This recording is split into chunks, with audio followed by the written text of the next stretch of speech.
I got to wake up to do That's this? right, Douglas. I got to wake up to do this? Darn. Come on. Get yourself awake. Hey, Shake hey, it off. Let's go. hey. You Pinch yourself and better, wake up. I'll smack you upside the head. Are you kidding? Are you kidding? We all need to be very excited. This is winning. He I has know. told the world that he is the leader of the free world. And I'm taking look what they try to do in Congress to minimize his message. Yes. Yep. Okay. We got good levels. Everything's good. I'm going to record in a second. I just want to make sure I got my mute button over here. And everything's good, so I'm going to start in about 3 seconds.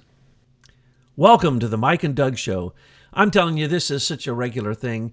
Mike, thanks for being here today, and let's talk about the most incredible speech I've ever heard given by a president, given by our Donald Trump president, at the United Nations, where he literally called globalism a religion, where he literally used the word patriot 3 times, and where he beat the heck out of social media and said he's tired of IP being stolen, but also trade secrets. So what do you think about the fact, Michael, that what we have here before us is Trump beating up on what it is that you're studying, the roots of fake news, the roots of false flags that created World War I. And these were plans of people in England, but these plans are still going on to this very day. So when he mentioned Crowdstrike, I was so happy. Not only did the Democrats' hair start on fire, but Dmitry Alperovitch, I know that certain people out there are claiming they're the first ones who ever mentioned Dmitry Alperovitch and his connection to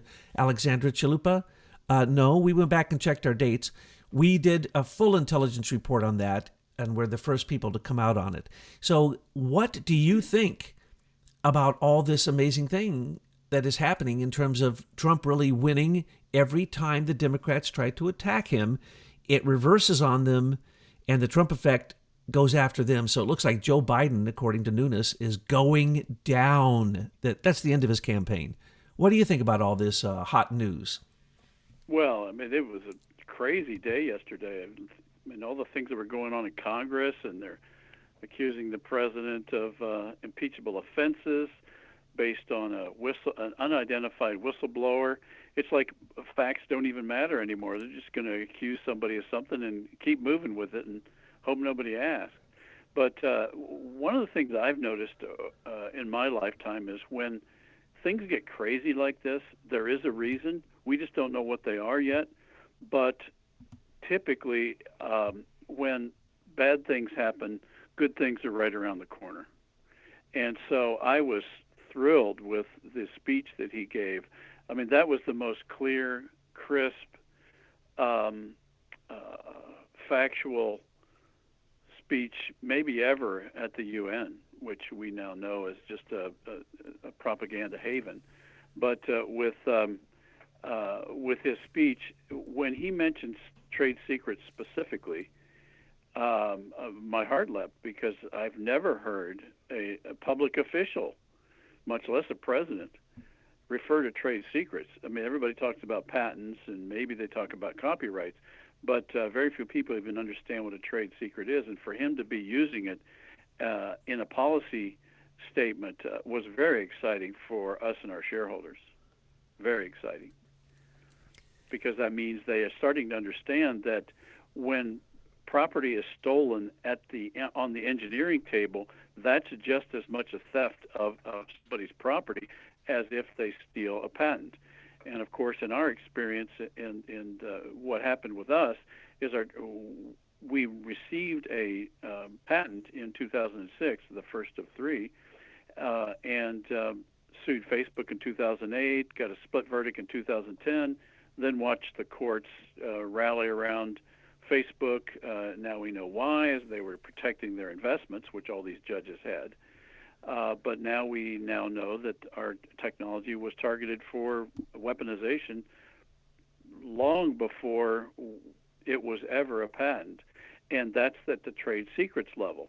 And so for President Trump to be specifically talking about protecting an inventor's trade secrets was very exciting. I mean, it's really revolutionary. It truly is. And of course, he was speaking about the Micron company and billions of dollars of theft from the Chinese of currently of their trade secrets. This isn't like something that they didn't do right in front of our face. So what we're seeing here is Trump basically saying, I'm in a tariff war with China. I'm in an IP war. I'm in a currency war. I'm in a trade secret war. I'm in all these wars with China, folks. Yeah, that's right. First time you're ever going to hear a president of the United States tell you the truth in the United Nations. Oh, but you know what? I own the United Nations because I pay all the bills here. And remember last year and the year before, he decreased their, I would call it, stolen income from the United States of America to 50%. This time he didn't do that. Yeah. Well, I mean, the UN is clearly a tool of the globalists coming out of the League of Nations and the British plan to implement Cecil Rhodes' strategy for a British federalist imperial empire. And the UN is just their latest name for it. So we're seeing a consistency. I know, you know, when something doesn't make sense and you don't know why it doesn't make sense, that's when it's confusing.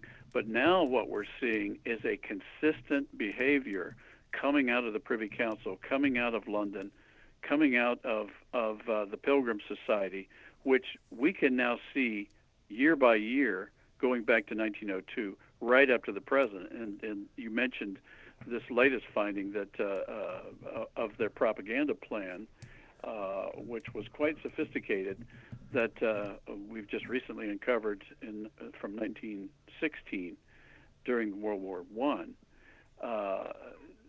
It's almost like Saul Alinsky's Rules for Radicals, only this was the How to Propagandize America list. We actually have their document. It was a top secret document at the time. It was amazing when you read it to me.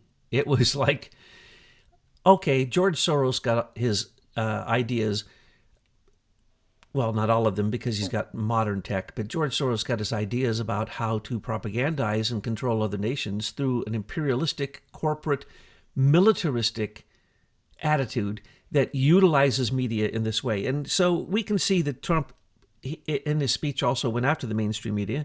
He went after communism. He went after the Chinese and all the different levels. He went after socialism. He went after Venezuela. He went after NGOs. He went after people who steal IP and trade secrets. He so clearly nailed Iran that it was embarrassing. The only problem is that Obama had been one of the people he was talking about who had given tremendous amounts of money to Iran so that they could use it for war. But going back to Dmitry Alperovitch, the big scandal right now is that 3 Democrats had, during the whole basically setup of Trump, tried to get Ukraine to give a further investigation of Trump and give them information. Now, this is the tip of the iceberg. We had already reported on this long before those 3 Democrats did that, but now their hair is on fire. Because why it came out that, yes, there was one journalist who at that time actually did report on it. We got our information not from a journalist. But those 3 Democrats are in big trouble because now what Biden wanted to go to sleep, which was him and his son's corruption in Ukraine and China, using Air Force Two, flying around, threatening to take away USAID, which is money from the State Department, not from the vice president. This was a Hillary deal. Okay? So when this came down, it was completely swept under the rug when Biden simply said, oh, Trump is a racist for saying this, and he's using his power and position incorrectly. This is wrong. And then that was it. Nope, because this note has come out, the letter of Democrats requesting the Ukrainians to continue giving information. Now, here's how it goes. The long and the short of it, and you'll go back if you want. You can listen to our previous tapes, our audio, video on YouTube, and you can also listen to see our intelligence reports where we clearly point out that the following is what happened. Victoria Nuland said that she spoke with somebody in Ukraine, who had spoken with someone in Estonia who said they had compromising material on Trump. In other words, the PP video. There was supposed to be a video. There was a video in the end. It had nothing to do with Trump. But we do know that John Brennan got involved and paid Sergei Milian $10,000 for that PP tape. Of course, it's not ever going to be put into evidence, but he actually paid John Brennan when he heard that Victoria Nuland had this piece of information that was nothing more than what a person in Ukraine mentioned to Victoria Nuland on the phone. John Brennan was so anxious to get in there because Comey was fouling up the whole election rigging against Trump that he had to get his own thing going. So he did. In late July, he started his own Crossfire Hurricane. But it was based upon no intelligence. None.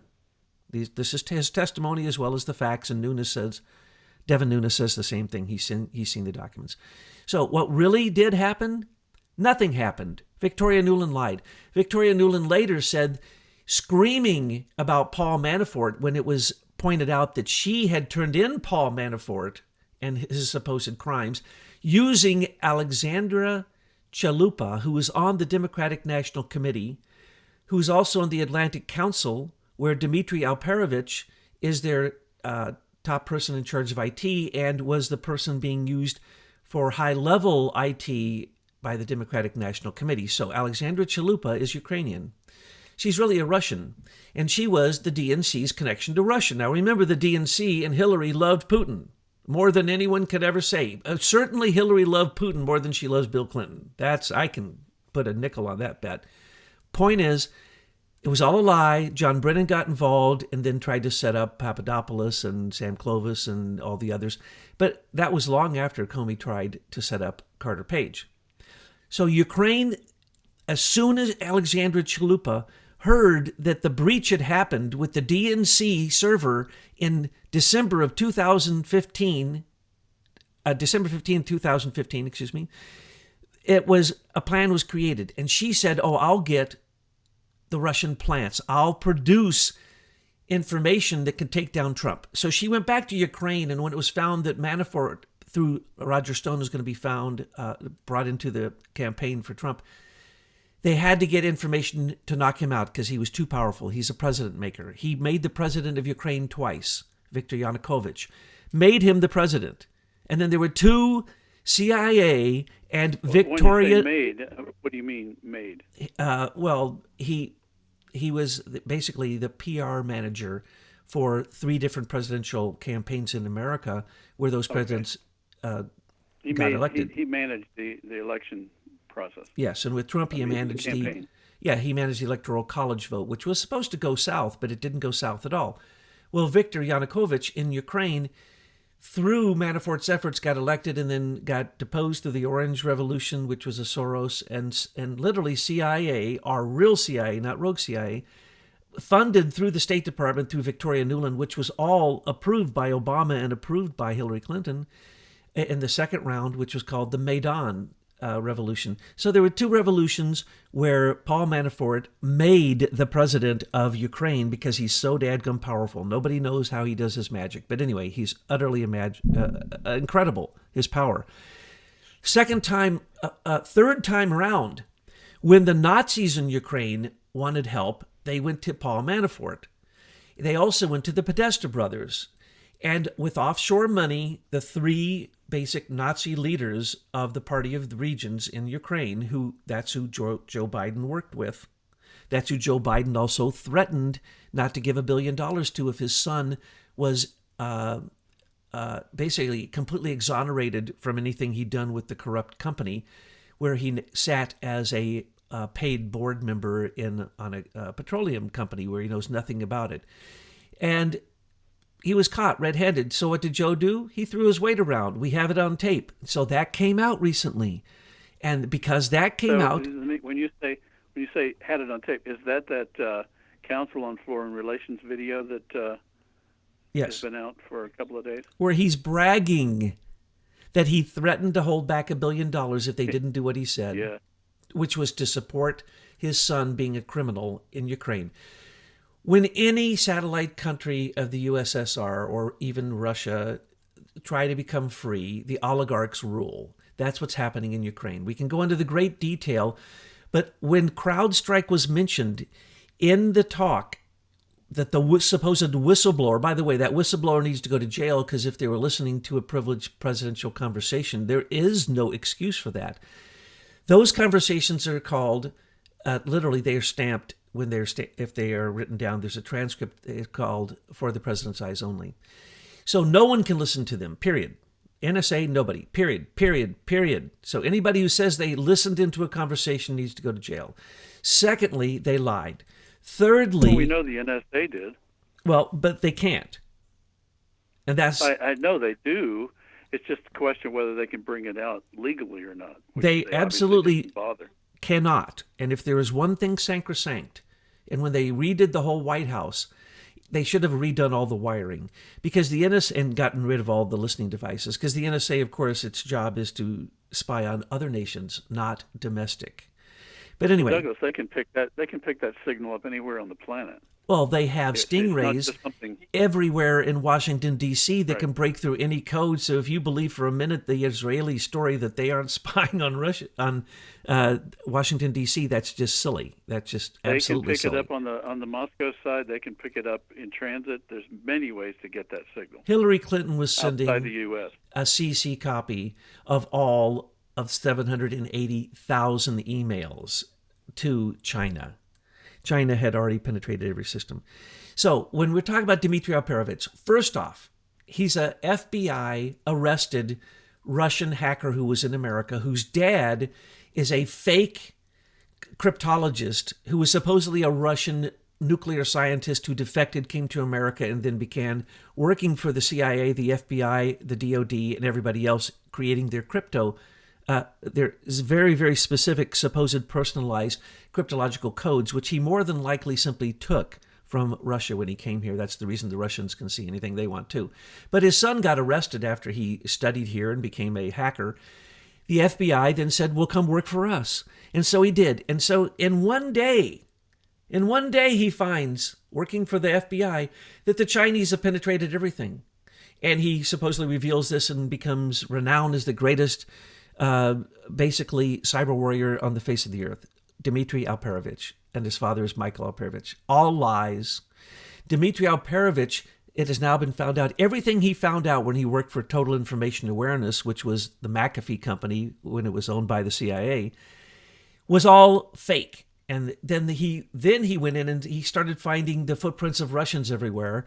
And then he got paid just amazing amounts of money. Then he created Crowdstrike, and Crowdstrike with Sean Henry, who's ex-cyber warrior for the government of America, joined with him and gets all the contracts. For the last 5-6 years of the Obama administration, every single cyber virtual attack went to him. And every time at the end, he found the footprints of Cozy Bear and Fuzzy Bear. In other words, the GRU, the very GRU Russian spies who Mueller has indicted. Well, those are all fake. And those anyone can get on the internet. Any junior high school hacker can get those, and you leave them as your footprints. He was still using 1.0 when he did something horrible in Ukraine. Ukraine had 2 regions that voted to go with Russia. Well, you can imagine the Nazis in Ukraine, the very ones Paul Manafort in the end represented along with Podesta, and Paul Manafort went to jail for it, Podesta didn't. Those very Nazis are the ones who were working with Biden, but also, let's remember that Biden immediately went with his son after that to China and got a $1.5 billion deal, and that's only the tip of the iceberg there. So what we're talking about with Dmitry Alperovitch is he is a Russian hacker spy, cannot be trusted, the only one Obama trusted, the only one who looked at the DNC server. His analysis was the only thing put in the joint intelligence report on Russian meddling, which was the one they spent the most money on, the first one. Half a paragraph. You mean Mueller's report? No. This was the one, was all 17 intelligence communities supposedly all agreed that the Russians meddled in the election. And there's a half a paragraph from Dmitry Alperovitch using simple nonsense talk, which gives you no evidence whatsoever, stating why he believes it was GRU, why it was the Russians. Complete nonsense. Everybody knows it's fake. Everybody knows that he had already gotten into the DNC server invited by Alexandria Chalupa in April of 2015 when the FBI said that it was an open book, that everybody was going in and out of the DNC. The FBI made reports of this.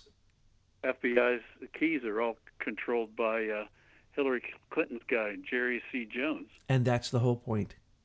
Everyone knew this. Everyone knew Hillary's, Podesta's, and the DNC's server were all open because Imran Awan had already gotten into them with a live direct connection going through Becerra's office in the Congress. We know that.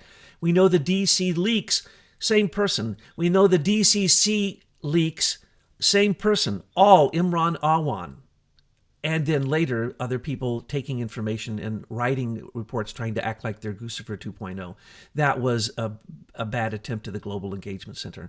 So Dmitry Alperovitch, the only one who ever looked at the evidence, no, he lied. He went on the air 3 times that I heard him say he was certain it was Putin because he hates Putin. He would foam at the mouth talking about Putin. Then he would give you his horse manure evidence, which has been completely eaten up by anyone who's ever looked at it. And so we know what was really hidden on the DNC server was George Soros's influence, George Soros's money, and that Seth Rich had gone over from basically using one system to the money system, and that's when he was murdered on the street. We can see that George Soros was in charge of Podesta. He actually gave him lists of things to do. We see the same thing with the DC leaks. So George Soros is what was on the DNC, and that's what they didn't ever want to have revealed. Dmitry Alperovitch was Obama's stooge. Anytime he needed something hidden, whether it was DOD, Department of Defense, whether it was corporate, didn't matter, always used Dmitry. Dmitry is a fake. What he did in Ukraine is he used the same footprints to say that the Russians had hacked into the Ukrainian artillery system he got. And then all this complete nonsense happened. All lies. Just like him saying that he found that the Chinese, he found the Russians, he found all of this, all lies. Well, we know from the WikiLeaks that the CIA had a whole program for leaving footprints so they could blame anybody they wanted. So because that's there, you have to assume that in everything you hear about footprints, everything. So when Trump brings up Crowdstrike to Ukraine and also asks Ukraine to look into Biden, this is Trump working with attempting to use a counterintelligence operation against a counterintelligence operation that was already going on. And it is perfectly within his right. As a matter of fact, it's his duty. And the conversation, of course, exonerates him and shows that the mainstream media is nothing more than evil propaganda that has been militarized by corporations that are more powerful than governments. And that's where I'm going to leave that story with Dmitry Alperovitch. But I do want you to pick that up. Because really, when we see the Wellington House, which is a military form of propaganda, coming after the propaganda that was created by the Imperial Press Conference and the Empire Press Union, and we get to see that, in my opinion, Giuseppe Mazzini's form of Italian fascism, which basically comes out of the Venetian system, he brought it to Britain. As you just corrected me, in the 1850s. And I believe that system was being taught not only to the bankers, but it was taught to the imperialists. And so we get to see Cecil Rhodes with his round table. What is that? That's the same thing that the Jesuits used to control their order. That's the same thing that the Medici family used to control their banks and the Venetians used to control their banks. It's the same old system, and it's come to America. Donald Trump called them out in his UN talk, which was shocking. He called them a name I can't remember exactly, but he said that they were bureaucratic people who basically were the resistance, more or less. Well, that is what the senior executive service is. So in America, we have our version of it. But what is most interesting is what you were just reading me, is that their 16-point plan of complete and absolute comprehensive propaganda, exactly who to target, how to surveil them, how to target them, how to persuade them, and how to modify their thinking. And they use the word influence. That it was their job to gather all these people all over the world who were in the media and influence them from Britain, and then that Britain would spy on them and literally create scenarios where I believe they're basically saying that there would be blackmail that would be going on of all the people that they would be bringing into convincing people through propaganda that America needed to join World War I. And if you remember, Woodrow Wilson did not want to join. He was an isolationist. But you remember after he was elected again, what happened? 100% with the war. And that was because of the astounding propaganda that happened here in America by the British to get us involved in their war, which should have never happened. It was a corporate war. It was not what we are told it was. Mm-hmm. That's evident now from this data. Yeah, we've just discovered. We were looking at the Imperial Press Conference and just digging into their first meeting, which they had at the Parliament, at the House of Commons, and there's actually photos of this meeting. And we've had people doing biographies on each of the people that participated. And in that first meeting, of the 38 that are listed in the Parliament of the Press book, 34 of them are or became privy councillors out of that meeting.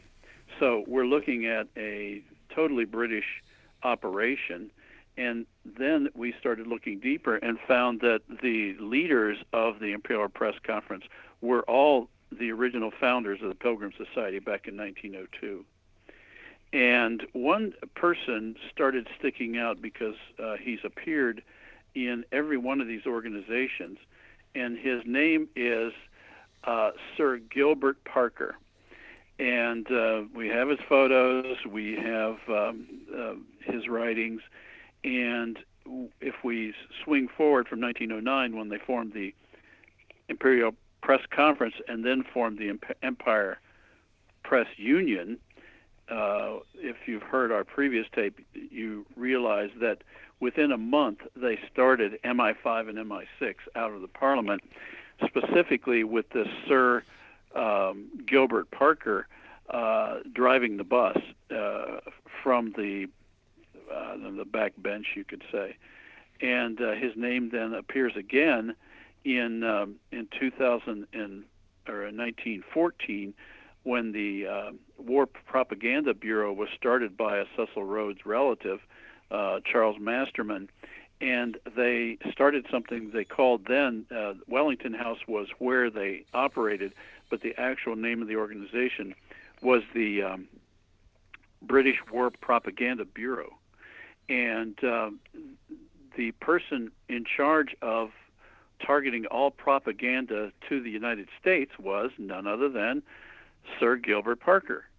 And then the evidence exploded, because we now have a secret document that was released by GCHQ a number of years ago with certain pages, by the way, removed, especially the pages regarding American propaganda were removed, but researchers in England were able to obtain a copy of the redacted pages. And so I'll cut, it's a very long document, but in it, Parker specifically describes who in the United States he's targeting. And there's a lot of detail here which I won't go into, but essentially, let me just find this one place where he summarizes who he's targeting, and it's basically institutions of every type in the United States, be it educational, legal, banking, industrial, education, clergymen, bishops, YMCAs, semi and official organizations, professors, college presidents, heads of public organizations, judges, senators and congressmen, cardinals, and ex-diplomats, authors, and historians. So essentially it's everyone. And then he provides a complete list of, a thorough list of the people in the UK who contributed to writing the propaganda that they were targeting against America. And it's a long list, but it's many names everyone would know. But then we get to a really interesting part of this report, and it's a secret report he's presenting to the British War Propaganda Bureau, and he's got a 16-point list what he calls the general scope of our work in the United States may be summarized as follows, and then it's 1 through 16, and we can link to that. But essentially, this was their version of Saul Alinsky's Rules for Radicals. This was the plan for propagandizing America from a British angle, which was different from the German angle, and he actually discussed that in here. But let me just read you a couple. He said, to reach the man in the street in the United States through the press by interviews, articles, and pamphlets. Another objective, to reach the man in the street through cinema pictures of the Army and Navy in actual and active warfare. And that is a key element. And then besides that, he talks about how they were specifically targeting decision influencers across American culture and how they were regularly feeding them propaganda. In other words, made-up stories that had some truth in them usually, but they were made up, and they were all obviously positive to the British. He even talks about some of the false flag events that they created, like the alleged Belgian atrocities, the Lusitania, and where they were specifically rousing in the Americans a hatred of Prussian militarism. And in here, by the way, he was one of the founders of the Pilgrim Society in 1902. And now we've tied the Pilgrims relationally to this document, but then in the document he actually mentions that one of the operations that they carried out through a guy by the name of James M. Beck, which was a famous author of the evidence in the case, they talked specifically about they had him speak at a Pilgrim Society meeting where they perpetuated they floated one of their many stories. So what we see here is a government, the British government specifically, the British royal elite, the aristocracy, targeting Americans to lie to us and make all things British sound favorable. And as they continue to lie to our organization, or our country, and get money from us to support the war effort. And this plan, the 16-point plan, appears to be in operation today, to this very day. And keep in mind that these were the same people that started within a month of the Empire Press Union, started MI5 and started MI6. And so therefore, what we're seeing here is a secret police effort to completely fool the United States into supporting all things Britain. Wow. I mean, the more you read this, the more disgusting it gets. Okay, you got me thinking. England. I know. I love England too. Okay, here's my guess from shooting from the hip. We have been saying somewhere, someplace, there's a bunker. And Avid and ISIS management and the digital news network all goes through some place where it gets scrubbed. I'm going to suggest it goes to Britain, to the BBC. To the Pilgrim Society office at the BBC. There you That's go. Probably right. Exactly. Now, here's what I have to say about this.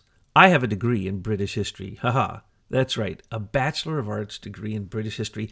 And I didn't know any of this. And now you're coming up with book after book after book. This isn't some imaginary conspiracy. And this is historical, and it is provable. We have the documents, you have the documents, and you're sharing them with the world. So what this is what Betsy calls it. Betsy calls this history that is news. Right. Because it's the history that we were never taught. So when you hear this history, you go, well, that's news to me. Yeah, it is. It's news to everybody because Will Durant and Toynbee and all of them made sure all the authors you know in the English-speaking world were probably at some point or the other during one war or the other manipulated by these very people we're talking about.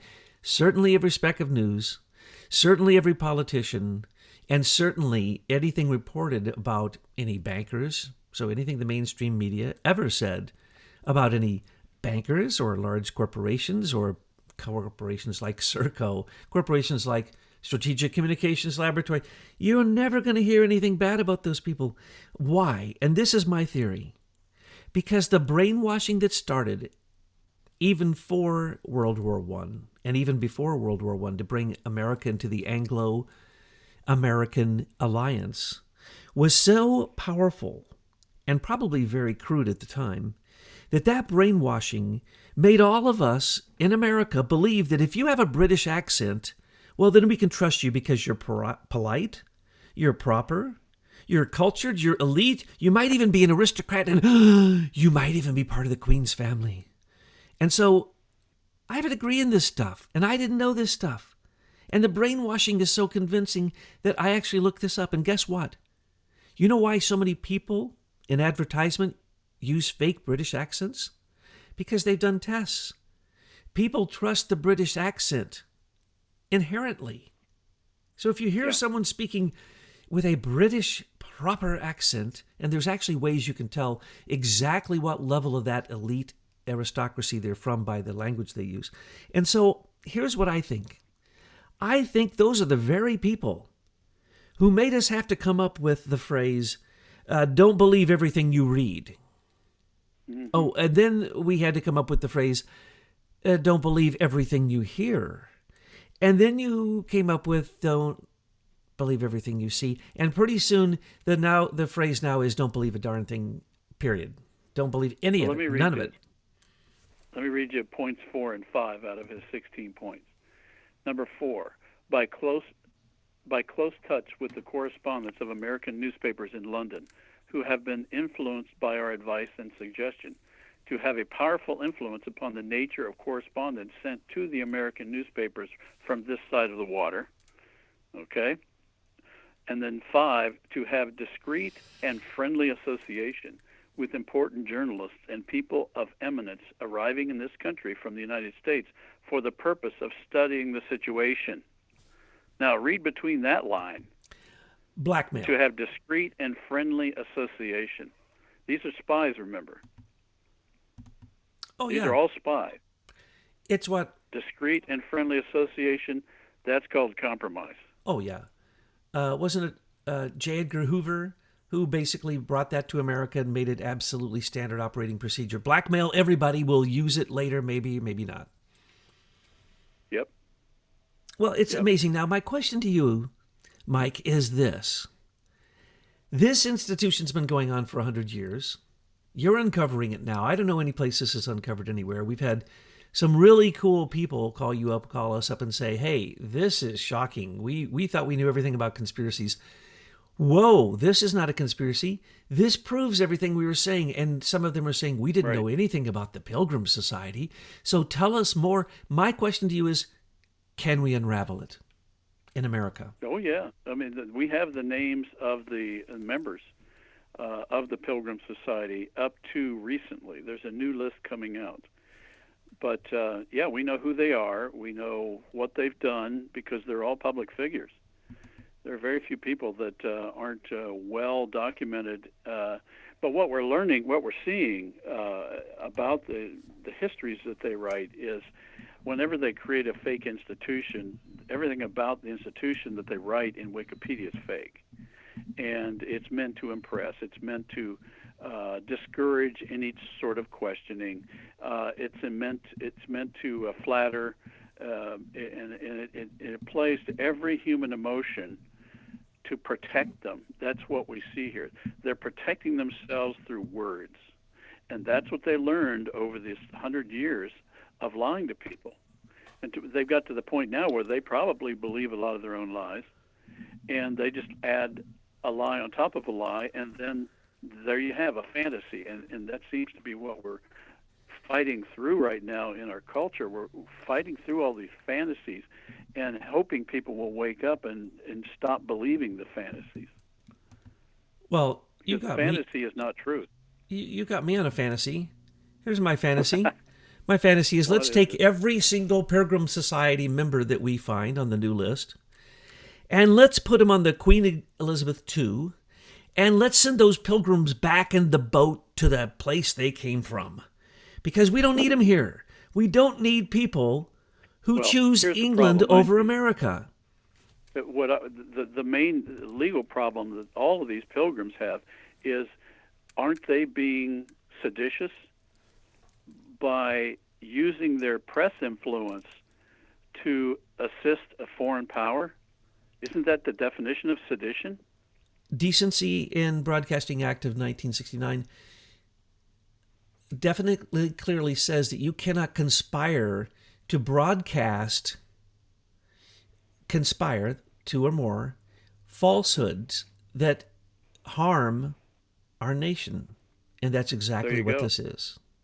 So all of the pilgrims, American pilgrims, I mean, we can't speak for the British pilgrims because they're under their law, but in our law, it appears to me that all the pilgrims are engaged in sedition because they are, in fact, supporting the British Crown when push comes to shove, not the American Republic.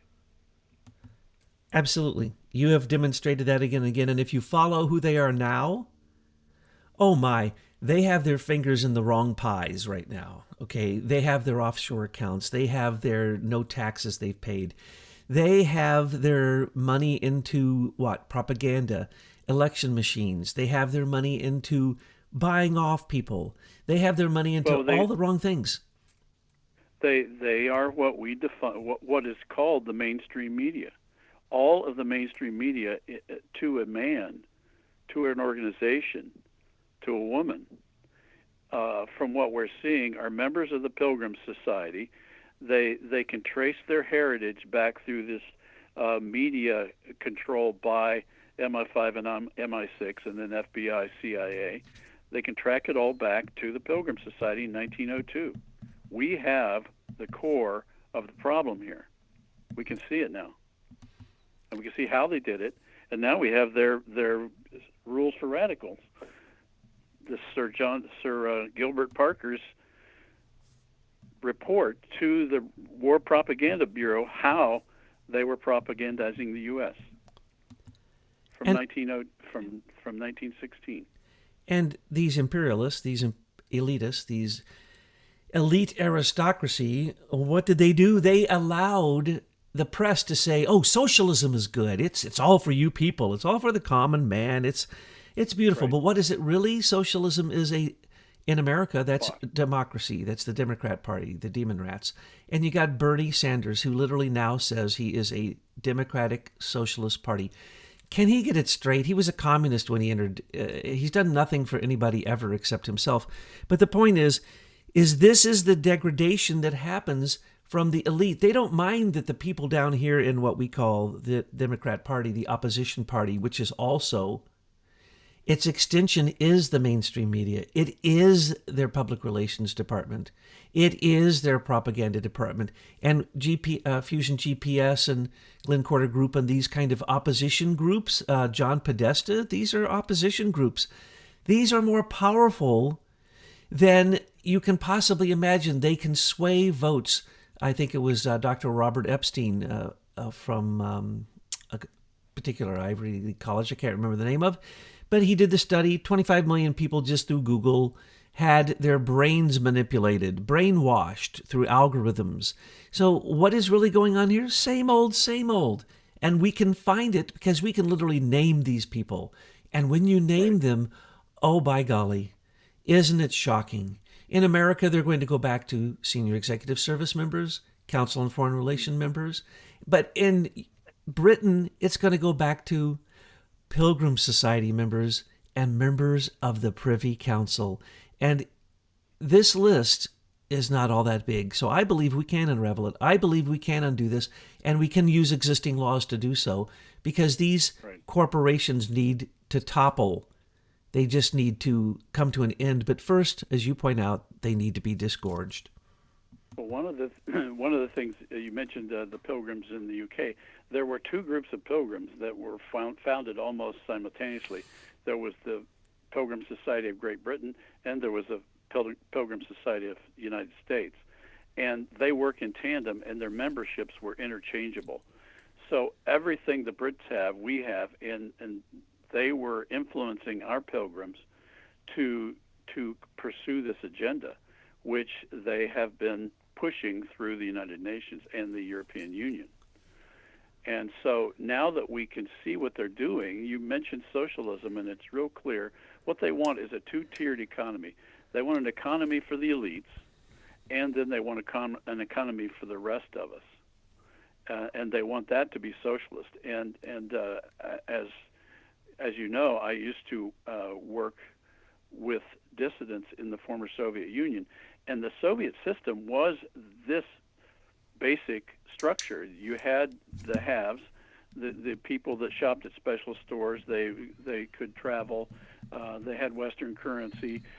They were the elites of the Soviet system, and there was everybody else that were boxed in by socialism. They couldn't get a job without approval. They couldn't go to schools without approval. They were harassed if anything fell outside the party line, and that was the system that collapsed, because that doesn't work. It's not real. There's no creativity in that system. The only creativity was in the black market, in the hidden economy, and that's where people lived, and they did things secretly. And I don't want to go there. I've seen that. It dies. It's a corrupt system, and it can't survive. And so these people think that they've done it better, it seems, with this latest move, and the Democrats have now, it seems like, completely, pretty much, embraced socialism, and therefore we now have the Pilgrims and the Democrats trying to recast what the Soviet Union created in a maybe different clothes, but it doesn't seem to be dynamically that different of a system. Oh no, you're right about that. And when we talk about socialism, let's just look at this frankly. Trump beat the heck out of Venezuela. Well, that's where George Soros takes his money and doesn't pay taxes. Isn't that interesting? Socialism leads to fascism. Fascism leads to Marxism. Marxism leads to communism. Communism leads to dictators or oligarchs. And this is history, folks. And I would challenge anyone to show me how that path of perdition isn't followed by every nation that, according to Trump, uses these what was the word he used for it? He didn't call them fake ideologies, but he should have. And he basically stuck this in the face of the leaders in the world, and he basically pointed his finger at them, said what they were doing wrong, and went on. Now, what I want to know is this. When we looked at the theft of leader technology, and now we look at the fact that Trump could sign the Miller Act notice and he could put the social media to rest. He could have control over them overnight. What I want to know, you've been down in the mines now, and we can't get you out. You will not come into the 21st century. You are down there and you're finding stuff, and it keeps Betsy and I talk, and we say, isn't it amazing? Michael's become such a historian. Well, my question to you is, when you realized you were being attacked and you fought it for 17 years, did you understand that you were being attacked by an institution that is over 100 years old? And oh, heavens no. And oh, heavens no. I mean, I was an engineer. I was out to solve a problem. These issues of history were not even in. I mean, I appreciated history, but I had no sense that we were being attacked by an historical movement. No way. I believed in the American dream of you work hard, you're creative, and you chase your goals, and hopefully that'll pay off for you. But then every once in a while we would see this strange thing happen with Chandler, and then with Freeze, and our directors, and then one of the big ones, I've never mentioned it to you, but up until 2004, Facebook started on February 4th of 2004. And that's when the EclipseCon, IBM, had their first conference where they gave away our code. Up until then, I was talking with major players in the country to use our technology. Places like Cleveland Clinic, National Geographic, Lawrence Livermore National Laboratories, the U.S. Air Force, Sprint. And then, literally within a week or two, the sales completely went limp. All the wind went out of the sails, and it was literally almost overnight. It was so noticeable. And now we know why, because they had targeted our technology, and they needed to wait until we got it debugged in order to run with it. And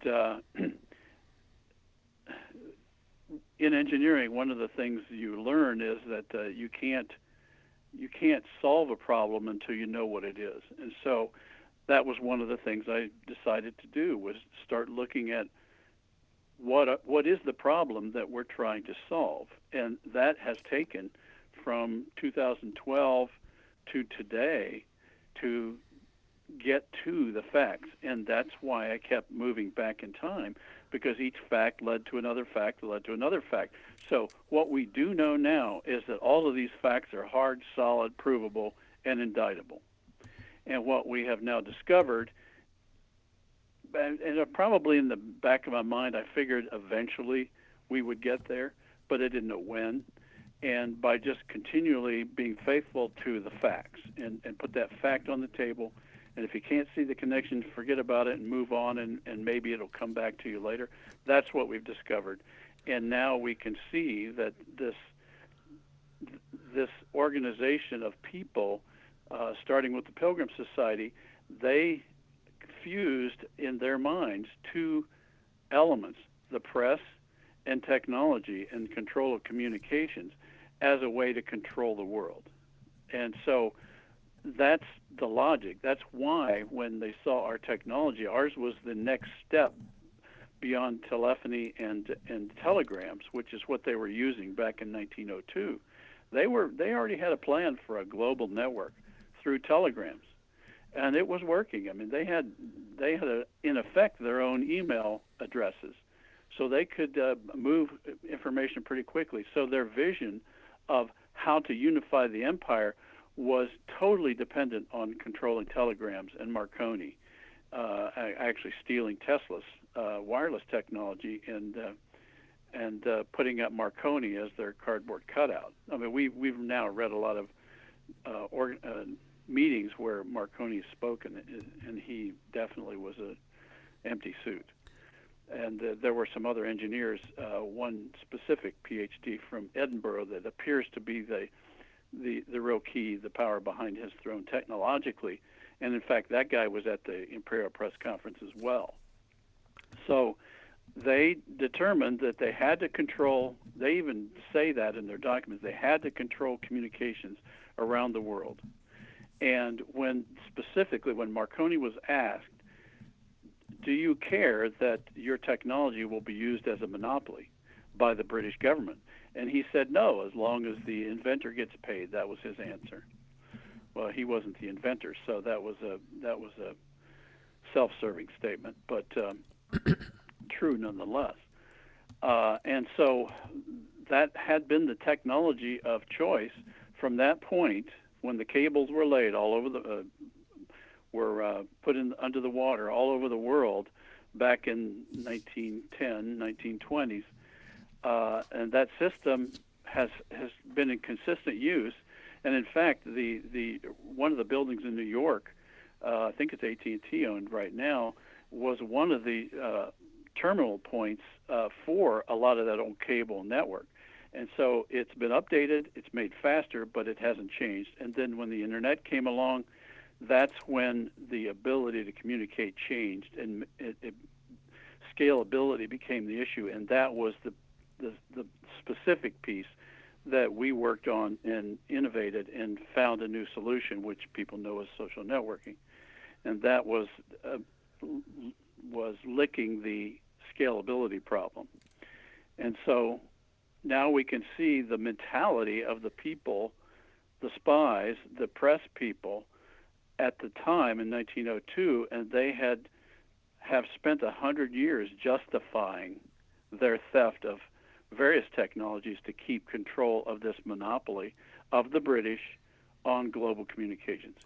And I'm convinced now the British control our communications, control AT&T, Verizon, all the others. Well, scalability is now being used against them by you down in the mines, by us up on the mountain, and everywhere in between. And so that's what they didn't expect. They weaponized it against us, but they had no idea we could reverse it and do a counterintelligence weaponization of it. And the historical research that you're doing, as I say, as Betsy says, it's the news of the day, actually, and it's as relevant today as it was in 1902 or whenever it is that we're speaking about. And what you found was not only the roots of fake news, you also found the roots of these fake inventors, Marconi. You also found the setup for the cardboard cutout cyber warlords who are all fake. And that was, Marconi was the perfect archetypal example of that. You found how the exact moment of the archetypal infusion of corporate interests into propaganda and into governments. And this is still going on to this very day. So anytime we talk to you, though it may be something about history, it is certainly relevant for today. And we certainly appreciate your opinions on all of these things, because of your technical vantage point is one that is extraordinary, and it's always so insightful for us. So keep doing the research, but I would like for you to sometime at least come up into the 21st century and maybe have dinner with us or something. I don't know if they feed you dinner down in the mines, but I do know one thing: you sure do a lot of hard work. And thanks for all your researchers. I don't know how many people are down there with you. All I know is I know a bunch of them. On their behalf, I thank you. And we thank you, and Betsy and her team thanks you. And we're going to keep hammering on these things, and we're going to make sure that we win this second revolution.